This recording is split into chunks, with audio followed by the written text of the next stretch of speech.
Welcome in, everybody, to 19 on the Clock, your Tri-State high school and college sports podcast.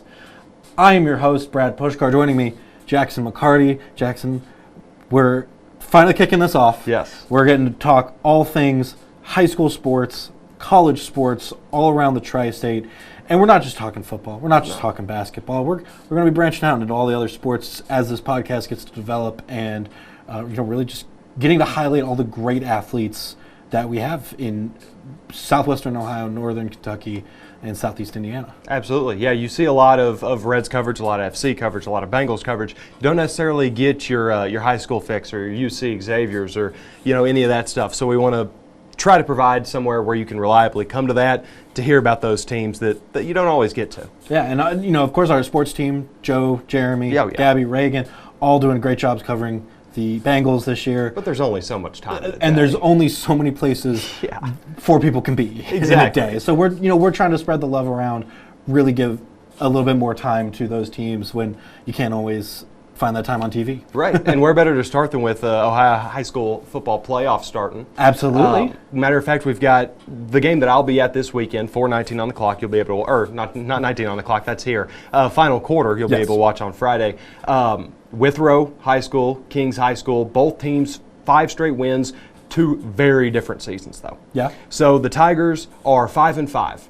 Now, granted, they went through a bit of a gauntlet, and I've got the list of teams that they played to open their year: Elder, Alter, Northmont, St. X, LaSalle.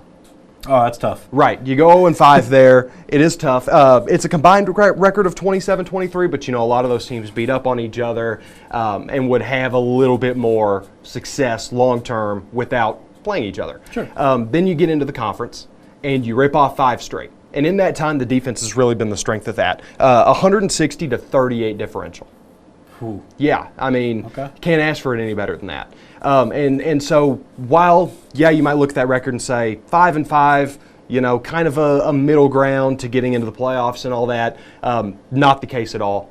Just a total ball of momentum on that roster, and they're going to need it against Kings. Yeah, I was going to say, Kings, as you said, also 5 games in a row, and that win versus Walnut Hills last week, 42-0, that's a game to give you even more momentum than just having 5 wins. And really, those 2 losses are to Anderson and Winton Woods. I don't want to call I've heard they're good. Yeah, just a little bit. I don't want to say that those are games you're supposed to lose because, you don't ever want to lose, and Kings has been very, very good in their own right. But you see those 2 on the schedule, and it's hard to be especially optimistic when you're going up against them. So those are the 2 games they drop. Win all the rest of them, and their offense has been potent. We don't have a whole lot of stats on Withrow. Carson Lindholm for Kings, it's hard to avoid his numbers. He's over 1,000 all-pro or all-purpose yards, about 950 on the ground, 16 rushing touchdowns, 5 games with more than 100 yards. Nice. Yeah, he is the picture of consistency for this team. We know Withrow's got the defense that might be able to cause some issues there, but when you've got a guy like Lindholm, it's hard to ever project to take him out of the game. Is he a put the team on your back kind of player? Or? Absolutely. Okay. Not to take any credit away from their passing game, but especially at that high school level, if you have a kid that can run like Carson Lindholm runs, you almost don't have a choice but to put your team on your back. Yes. Just because, the talent level is more noticeable at this level, and his talent level is going to hopefully, and I believe, take him to the next level. So when you have one of those guys, you just can't quite look away from it. And why would you want to look away at that point? No, absolutely not. I am all kinds of excited to go out to this one on Friday. Like I said, final quarter, we'll have all your highlights that you'll need. Another one that we'll have next week, Mount Healthy's game, they're playing up against Aken. Now this one is a little bit more of a situation where Aken is on the cooling down side of momentum. They got a win last week, but they've lost their 2 prior. 6-3 still impressive.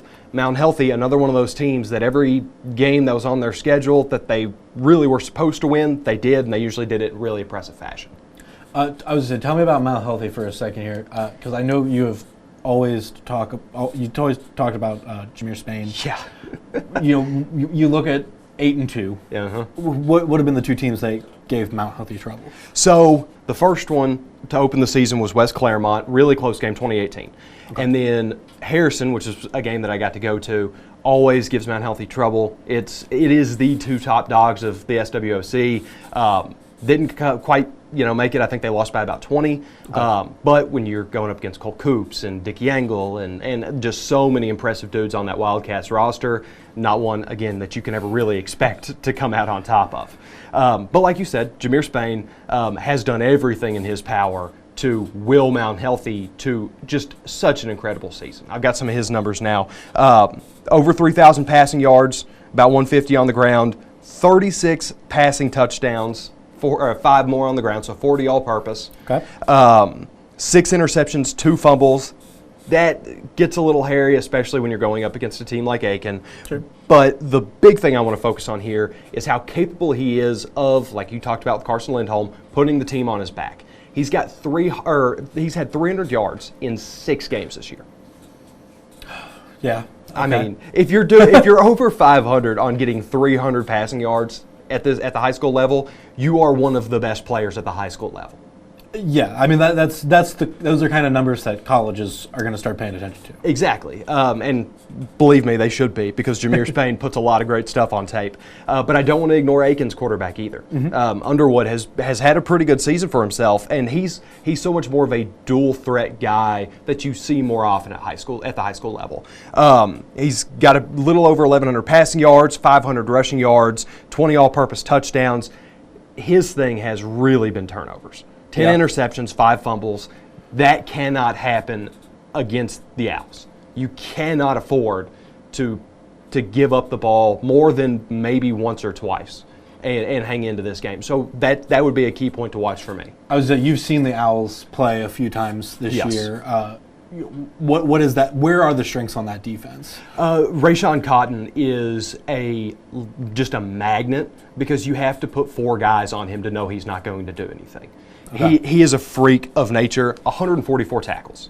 Number one, I mean, just 144 tackles in 10 games is absurd. Just alone. 7.5 sacks, 21 tackles for loss. Ooh. He is disruptive as all get out, and then on top of that, 6 forced fumbles. So you have a quarterback with some fumble troubles throughout the year. You've got a guy who loves to knock them loose. You've got to, if you're Aken, you have to emphasize ball security all week long, 2 weeks before this game, in preparation. If you ever played Mount Healthy, you have to make sure that you can keep possession whenever you do have those limited chances to control the ball. Okay. And so, you gave some good keys to success there. Yeah.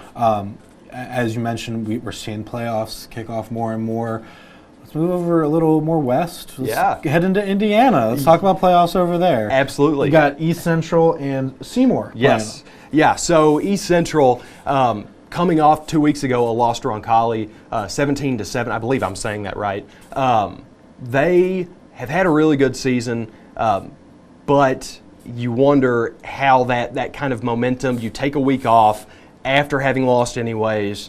I'm interested to see what that period did to kind of refresh their mindset, mm-hmm. and see if they can't just kind of pick up back where they left off. Okay. Whereas with Seymour, not really in our viewing area, but we do know they had a big loss against Bloomington South a couple weeks ago as well. Just not a whole lot, really. A 191 to 190 point differential on the season. Like I said, not just a ton of stats available for Seymour. So kind of flying in blind here. Also worth mentioning, funny that we had back-to-back Owls. I don't feel like you see that a lot as mascots. True.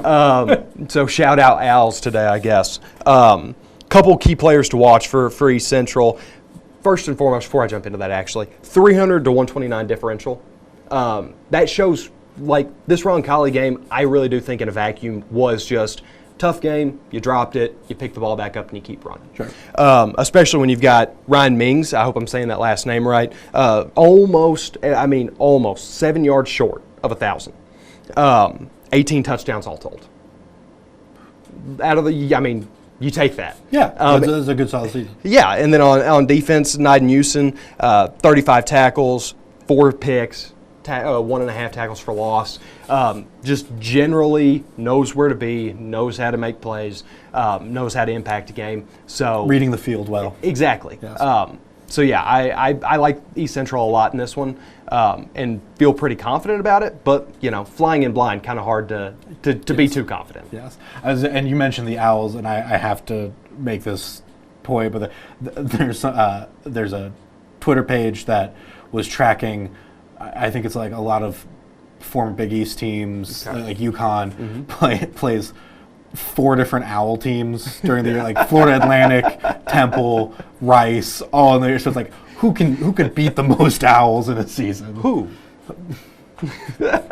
Who, indeed.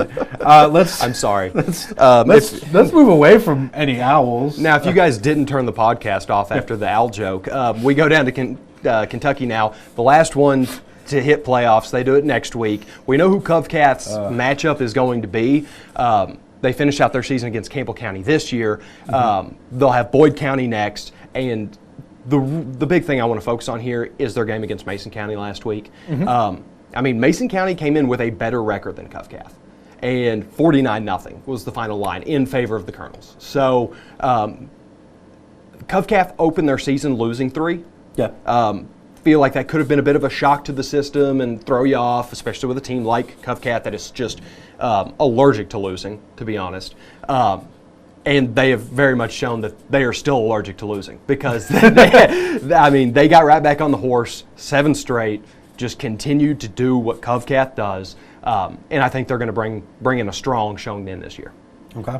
And what out of this game with Campbell County do you want to see CovCath do to make you go, yeah, they're ready to go to make a run in playoffs? So my big one, so they have about 400 yards or 400 points rather on the season. They've allowed about 150.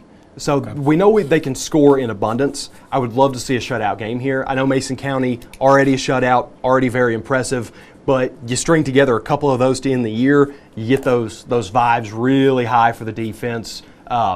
Going into that Boyd County game in 2 weeks' time, or next week rather, and I think that would be the most beneficial thing. And also, you just can't overlook Campbell County. 2-7, I know, not the season you want to have, but when you've already got your playoff matchup set and you've only got one more to finish out, it's real easy to be like, okay, this is just keeping us limber for the playoffs. Don't do that, because that's what makes a championship team, is keeping your head on swivel any week. So those would be the 2 big ones that I'm watching here. Okay. Yeah. Well, hey, a fun Friday night. Absolutely. And, of course, you always love your Friday night games. Of course. We love watching the final quarter. For a second, there was some possibility that I wasn't even going to get to shoot, and I was going to be at Taylor Swift for the station. Yeah. But, no, I am back on. Makes me pretty happy. I won't lie to you. But we've got plenty to look forward to just beyond Friday. Saturday, looking pretty great as well. Yeah, there's another Taylor Swift concert in Indianapolis that day. Exactly. It's going to be great. Exactly what I'm talking about. No, let's we'll move up to Columbus. Yeah. We're talking college. It's we're not even going to Columbus. We're going to Pennsylvania. We're Ohio State playing Penn State. College football. Big noon Saturday. Our favorite thing here at FOX19. You can watch this game right here on FOX19 Now. So this is an interesting matchup. Ohio State is 4th in the country right now. Got a very close win over Nebraska last week, 21-17. Yeah. And Jackson, if you'll remember, I texted you either right after that game. No, it was in the second quarter. I know exactly. You texted me in the second quarter. It would have been in the fourth quarter. I was because I got there in the second. I got to a sports bar in the second half. Okay. And watched the end of the game. I got you. And I basically said, once we finally launch this podcast, we're going to say something about Ohio State, and they're just going to make us look stupid the next week. Yes. Or the next day. And I think that's going to be true here. So we talked about how it should have been super easy for them to beat Nebraska. Mm-hmm. Nebraska got blown out by Indiana the week before that. Yep. Ohio State, on paper, looks like the better team. But then it came down to 4 points and honestly just a couple plays going their way in that final quarter. Well, and yeah, not to be the guy who says, well, this result would mean Indiana or whatever, but Indiana did dominate Nebraska. Yes. A week later, now granted, Nebraska had a lot to fight for and kind of proved that they're not, imposters, so to speak. But Absolutely. Still a way closer game than I think you or I thought it had any right to be. Yes, and I don't even want to look at when Ohio State plays Indiana yet. While that game will be fun, yes, you have to focus in to play Penn State, and James Franklin always gets that team to just a scary position. You never talk about Penn State, at least not for the last few years, about they're going to be number one. They're going to be able to knock off Alabama. It was always Michigan. It was always Ohio State. It was always maybe it was Georgia. Yeah, Oregon. And obviously right now Oregon is leading the country and leading the Big Ten. But if you can't get past this Penn State team, you're not going to be able to get that chance to say to Oregon, no, we are going to beat you in the Big Ten championship. Right. We've talked a lot off camera about the possibility that Ohio State and Oregon play 3 times this year. Yes. The one we've already seen, the Big Ten championship game, and then in the playoffs. Penn State could absolutely take that role from Ohio State this week. If they do a good enough job here, the rest of their season's pretty winnable. Yes. You can get to that title game, and now you all of a sudden are the one that's kind of getting to split that glory with Oregon and decide the fate of the conference. Now, I think the big thing that's going to impact how Ohio State does is that offensive line. Yes. They got that left tackle, I think, was down to their 3rd string in that Nebraska game. That line has just been beat up. That's been part of the issue where they have been seeing less and less success with the run game on especially 3rd and 4th down. Their success rate is, I think, the 10th or like 12th worst in the country. Yeah. It's about and I should say with success rate, that's basically getting a first down on 3rd or 4th and 2 was the statistic that I saw. You have 2 great running backs. You've incredible running backs. Arguably one of the best duos in running in the country. Yeah. Obviously, I know you have your favorite for best running back overall. Yes. But take some guesses. I wonder who that could be. Out west. I'll give you a hint. But Blue Field, if you needed any closer there. Sorry. No, you're fine. But having those options, like those guys should be getting those first downs.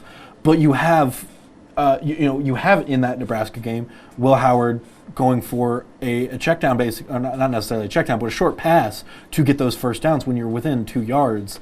And I think even at one point, like a half a yard where they chose to pass instead of just jamming it through because they got stopped before. So that is going to be the biggest thing to watch. I think that, that has been where their success rate is dropping, is in that rushing game. But the passing game is still strong. Yeah, and you still have strong options for wide receivers. I also call me a little just superstitious. I think this is the fact that this is at noon, and Penn State fans I have seen complaining about this because you want to do your whiteout at night. Yeah, that actually might help lower the intimidation factor of. It absolutely does. Well, you think about like some of the greatest college atmospheres in the game. Penn State is very much on the short list for that. The Horseshoe, the Big House, Penn State, and Neyland, Death Valley, Autzen.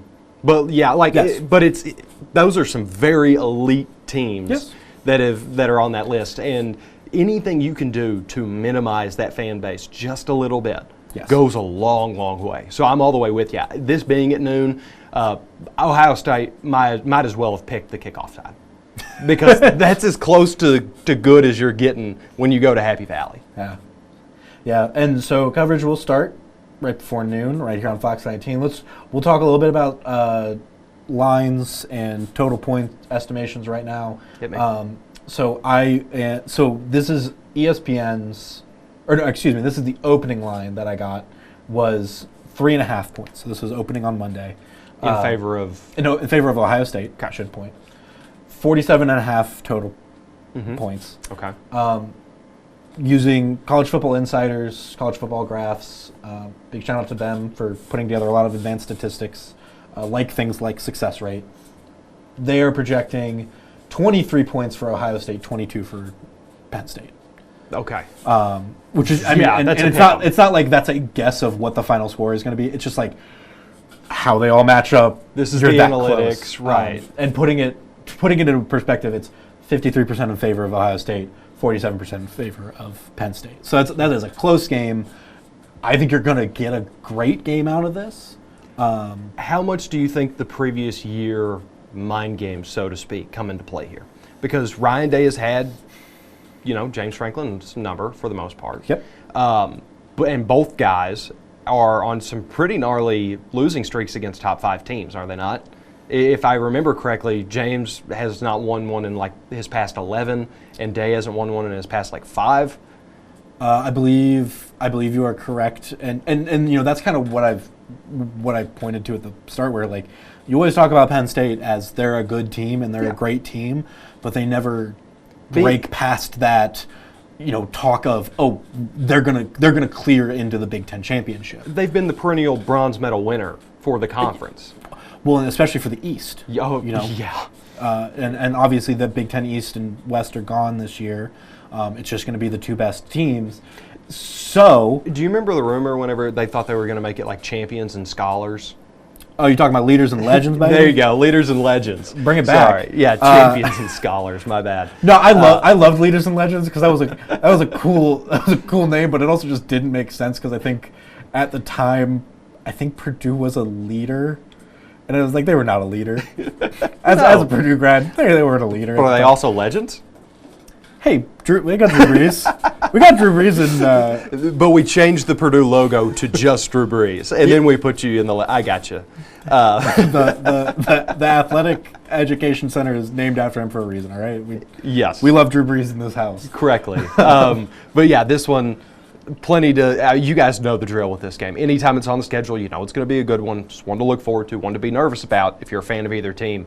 Even if you're not. Yeah. Very. Yeah. And yeah, it kicks off at noon. One thing, we obviously like to talk about our local teams, UC, Xavier, Miami up in Oxford, NKU across the river. Xavier, NKU, don't play football. No. UC and Miami, both on byes this week. Yeah. So we're going to branch out a little bit more with, we already talked about Ohio State.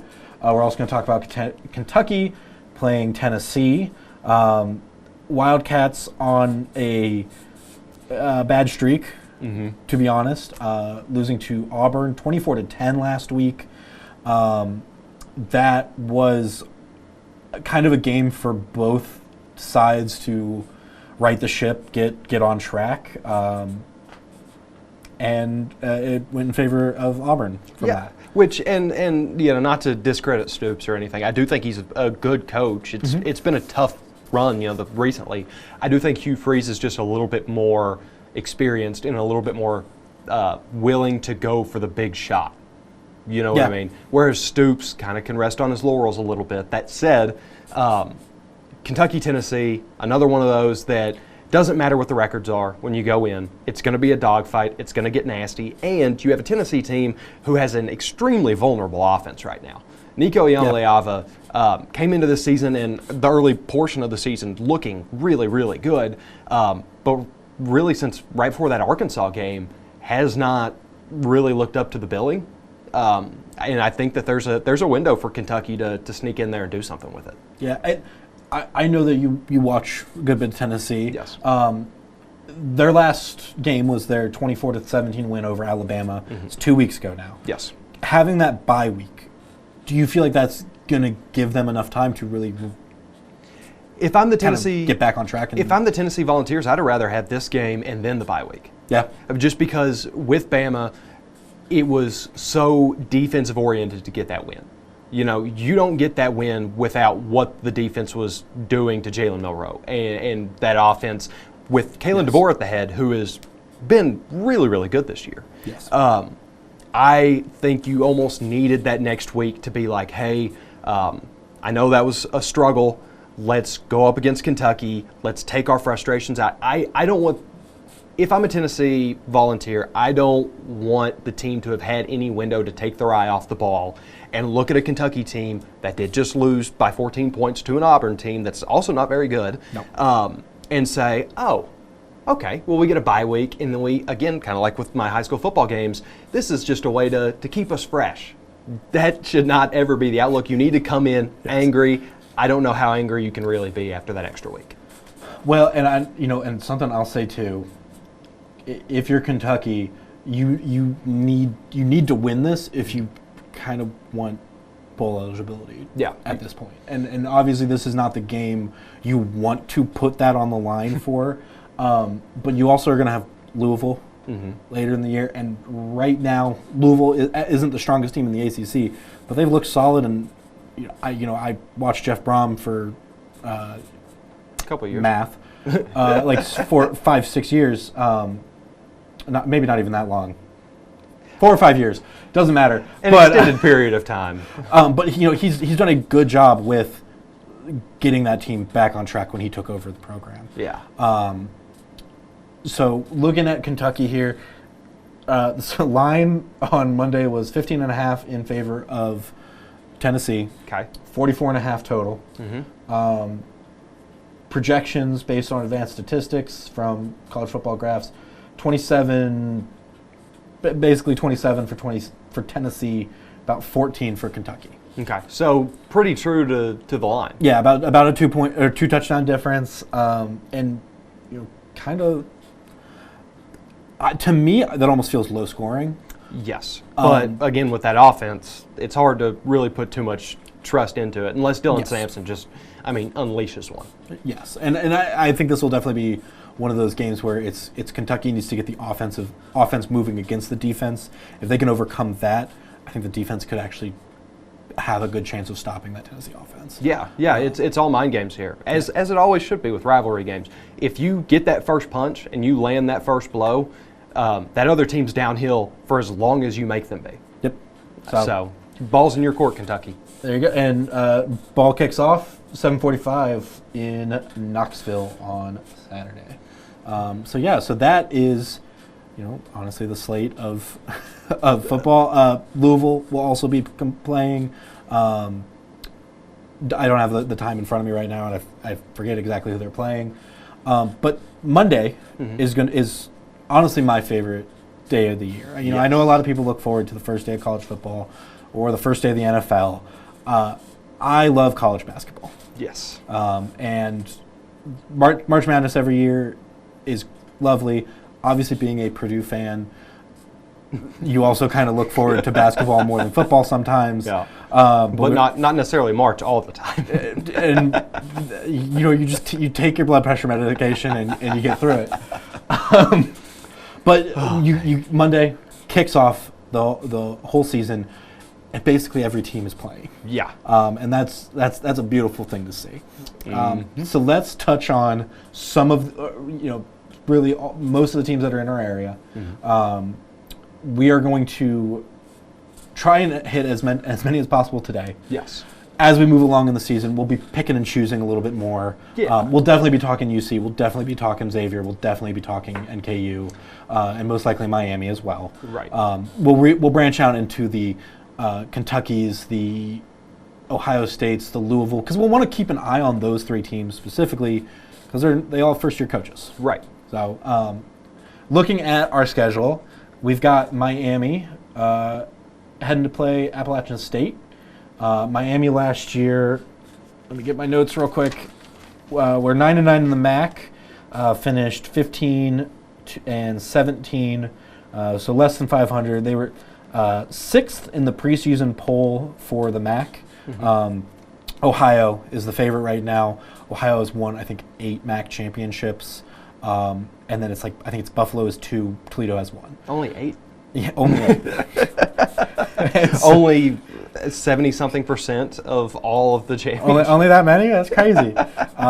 So that'll be interesting to watch. Obviously, if you're a Bobcat fan, this is like me. This is going to be a season to watch, and we'll see how the Red Hawks develop as well. Now, UC is going to be hosting They're bringing in Arkansas Pine Bluff, the Golden Lions. Yeah. Know a handful of kids that went there. Oh, yeah? Home There you state. go. There you Yeah. But that said, their basketball team's never really been all that great. This is, Yes. I would assume, this is going to be a pretty swift affair for the Bearcats. I think it's just a get in rhythm kind of ordeal, which you need those to start the season. Yeah, and you know, and it's always one of those things where, especially your Power 5 conferences, I feel like always start the season with games that should be wins. Yeah. But that's why I also think like a game like a Miami Appalachian State is fun. Yeah. To start the season, because like, yeah, you kind of don't know. Well, and again, that's not like the kind of game that you schedule knowing that you're like. No offense to Arkansas Pine Bluff, but it's much like in football where you bring the smaller schools in, you pay them to come out, help out that program, get your win. I was just say respectfully, it's like UC having Towson come Right. in first game of the season for Exactly. football this year. Exactly. There's no difference to that. But with Miami App State, you're getting so much more creative with possible chaos and being like, okay, what happens when the Sun Belt goes up? And it's just that one actually is really fun and exciting to me. That's one I'll probably be watching myself. Yes, and UC finished 7-11 in the Big 12 last year. Get your Slurpees. 22-15 overall. That does include a loss in the crosstown shootout to Xavier. I think this is kind of a year for Wes Miller to really show what he's about, what this Bearcat squad is going to do. They are 20th in the poll right now. So it'll be interesting to see how they do. And obviously, it's going to lead up to, I think, a good matchup with Xavier this year as well. Which, while we're comparing the two, Yes. who do you think has more pressure to match or exceed their current ranking this year? Like by the end of the season, which team is it more important that they're at least where they're sitting right now or higher? I think it's more important for Xavier, specifically because Sean Miller is on year 3 of his second stint. Yes. It's not his first time with the Musketeers, and I think after last year, we'll get to where they finished when we talk about their game in just a second here. But I think you got to bounce back from that year. You can't stay there and have Xavier fans be totally happy with that performance. No, and then that makes total sense. Okay, sorry, I thought you're Xavier good. was the next one up. I was saying, and Xavier will be the third set. But so look at, we mentioned Kentucky. Wildcats are hosting Wright State, just up in Dayton. So another team we'll kind of keep an eye on, along with UD, who we'll mention with the Xavier game. Kentucky, this is Mark Pope's first season, replacing from BYU. And replacing Coach Cal. Cal, obviously, longtime coach for the Wildcats. And it's kind of funny to me because they finished 13-5, 23-10. But obviously, Kentucky basketball is held to a different standard than just about any team in the country. Right. Maybe Duke and North Carolina would be. It's like Ohio State. You lose 3 games and you've had a disastrous season. Yes. So it'll be interesting to see what he does. Wright State was 13-7, 18-14 last year. I think they'll be a scrappy team. They may be one that we see going for one of the NCAA tournament spots come March. Yeah. So that'll be fun to watch. NKU heading down to Florida State, Tallahassee playing Seminoles. The Norse were 12-8 last, 12-8 in the Horizon Conference last year, 18-5 total. That math doesn't make sense. No. I think I probably wrote 18-15 and missed the 1. So I'll correct myself right there. And obviously got to the tournament in 2023. Didn't get there last year. If you're the North, you want to get back there. You want to compete again. And hopefully we'll see them get there this year. Well, and I think there's a lot of newness on this roster as well. So that'll be interesting to see your first glimpse at, okay, how does this all work together? What needs to be improved? Who early on is going to be the new guy to step up into that star role. Yeah. And I'll point out with all these teams that we're talking about, this is the start of the season. Yeah. Things have changed so much. I don't even want to try to guess where these teams are, how these games are going to play out. No. Anything like that. So, we'll kind of see what happens these first two in the early weeks and kind of go from there and really dial in from there. Yeah. St. Francis, the Red Flash is coming up to play Dayton.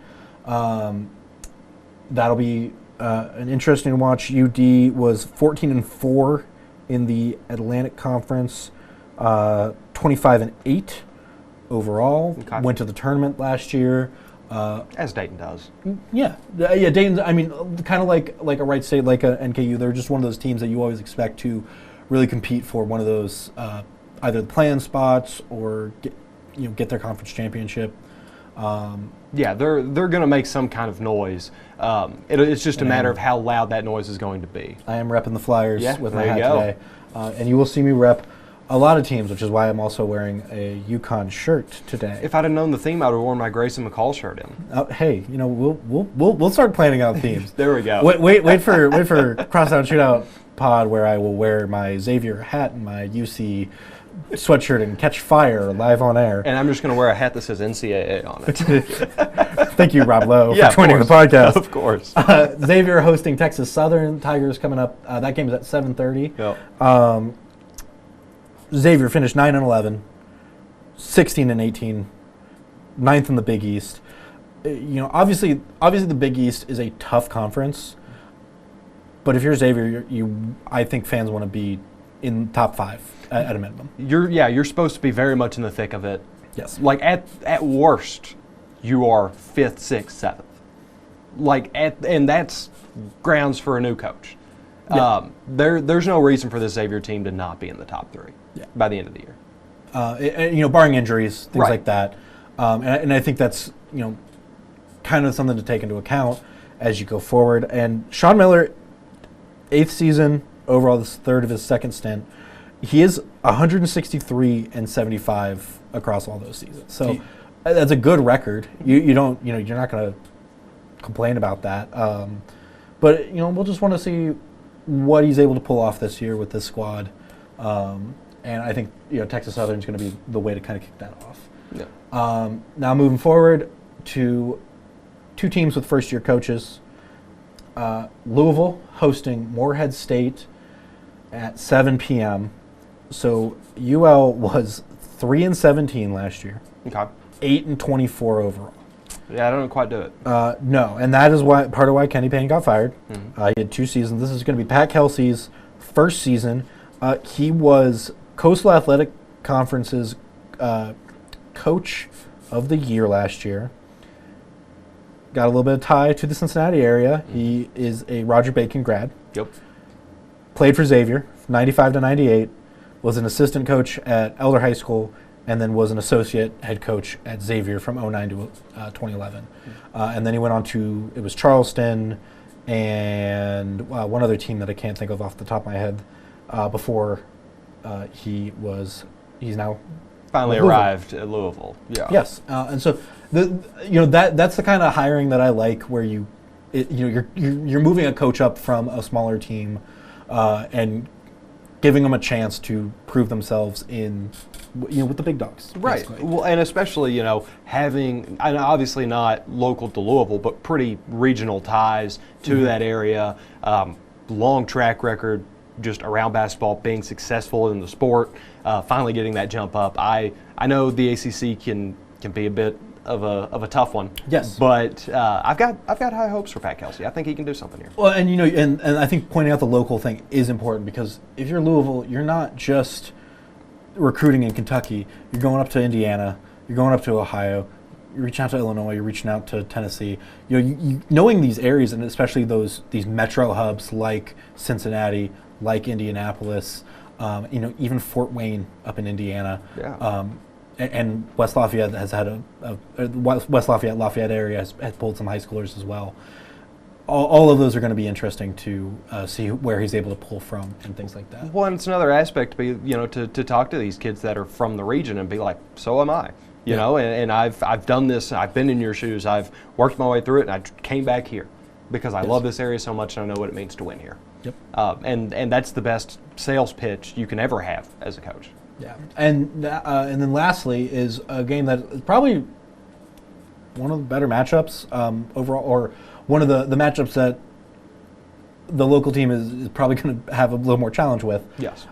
Texas is coming in to play Ohio State at 10 p.m. Mm-hmm. That's going to be a interesting one. Brutal, I think is the word I'd go with. Yeah. Longhorns are 19th in the country in the preseason. Ohio State finished 9-11 last year. They were 22-14 overall. But I know with the Big Ten, Ohio State is a team that wants to compete for Big Ten championships, and then obviously take that to the NCAAs, things like that. Right now, the Big Ten is kind of looking like a Purdue, IU, UCLA top 3 favorites right now. Those were the 3 teams that were ranked in the preseason AP poll. I did make a fool of myself with some friends because I sent a message to them and I was like, man, top 25 preseason comes out, only 2 Big Ten teams, and it's Purdue and Indiana, and I was like, oh no. and then like an hour later I wrote back to them, expansion got me, missed UCLA, my bad. Said I forgot that California is now part of Big Ten country. Which California, heart of the Midwest. Make college sports regional again. But the Buckeyes have a new coach. Yes. Jake Diebler, I believe is the way to say it, taking over for Chris Holtmann. Holtmann has been the head coach since Thad Matta retired in 2017, which I do remember when that happened, and that was big deal. Big deal, especially in the middle, or as I was in the middle of covering the Purdue men's basketball team when they were making a big run for the Big Ten. So it'll be interesting to see what he's able to do with the Buckeyes, see if he can turn them around in conference, get them to the tournament this year. Just a tough draw to start.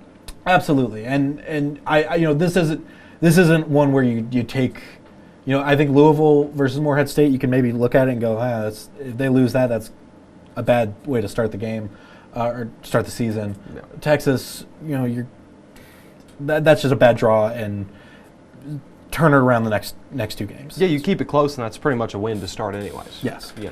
So that is on Monday.